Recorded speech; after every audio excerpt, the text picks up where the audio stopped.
Bismillahirrahmanirrahim. Alhamdulillahi Rabbil Alamin, ala ni'matil al-Islam. Louange à Dieu, le maître de l'univers qui nous a guidés à la soumission à l'islam.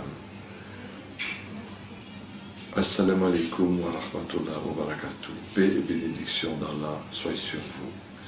S'il est vrai que pendant des siècles, beaucoup d'êtres humains n'avaient pas d'autre référence pour être guidés que la Bible, et que le Coran ne leur avait pas encore été parvenu, il n'en demeure pas moins que la Bible contient des choses très justes et très belles, et aussi des absurdités qui prouvent qu'elle n'est plus la parole authentique de Dieu dans son intégralité complète.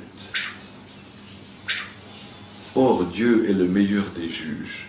Il ne va pas juger de la même manière celui qui a reçu beaucoup de savoir et celui qui n'a pas reçu autant de savoir, celui qui a reçu l'intelligence et l'autre qui ne l'a pas reçu, qui est né fou, sans intelligence.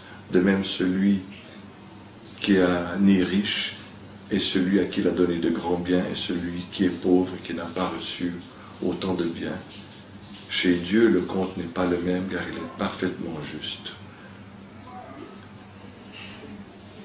Il y a plusieurs versets qui prouvent que la Bible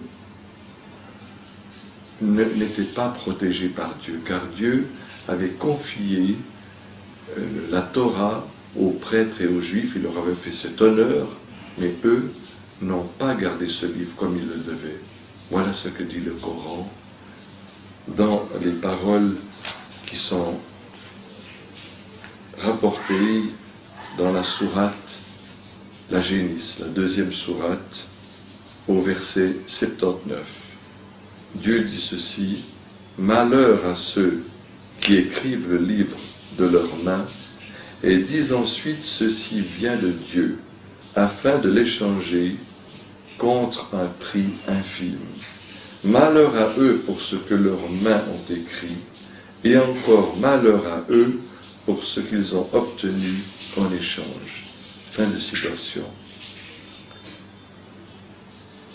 Ces paroles aussi qu'on lit dans le dernier livre de la Bible, dans l'Apocalypse, les dernières paroles de la Bible sont les suivantes. Celui qui ajoutera des paroles à ce livre prophétique, Dieu lui ajoutera les plaies décrites dans ce livre. Et si quelqu'un retranche des paroles du livre de cette prophétie, Dieu lui retranchera sa part de l'arbre de vie. Fin de citation. Ces paroles sont une menace contre ceux qui modifieraient la Bible. Menace qui n'aurait point eu sa raison d'être si Dieu ne savait pas déjà que l'homme falsifierait les Écritures qui ont précédé le Coran.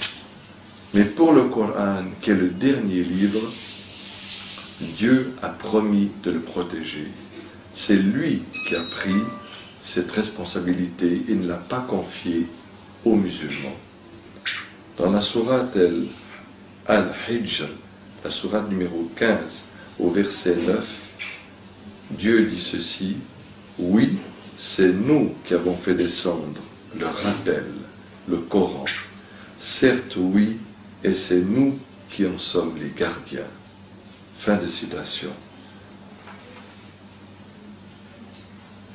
Paul aussi, dans le livre des Galates, au chapitre 1, au verset 6, nous met en garde contre ceux qui suivraient un autre évangile que celui qu'il prêche, et lui-même dit: « Ne suivez pas ceux qui falsifient la parole de Dieu. » Ce qui prouve que déjà, à l'époque de Paul, il y avait des gens qui prêchaient un autre évangile que celui que Paul voulait prêcher et qui falsifiaient la parole de Dieu. Nous ne voulons pas nous moquer ou jeter la pierre à ceux qui, dans leur bonne foi, et j'étais de ceux-là, et leur ignorance, suivent encore la Bible en croyant que celle-ci est la parole de Dieu.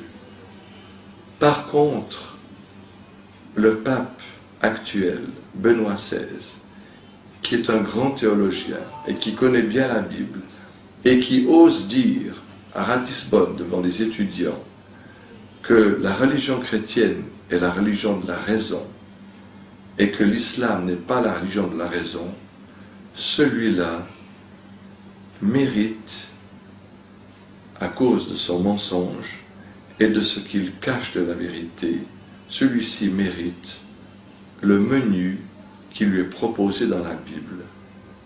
Or, vous allez trouver ce menu pour le repas de ce soir dans la Bible, dans la carte qui va suivre. À vous de choisir. Si vous choisissez le menu qui est dans la Bible, alors il est un mal pour vous et il vous conduira à la perdition. Mais si vous choisissez le Coran, le menu qui est cité dans le Coran, je peux vous dire que vous aurez le bonheur, vous aurez trouvé la vérité, et je vous souhaite un bon appétit.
Yeah.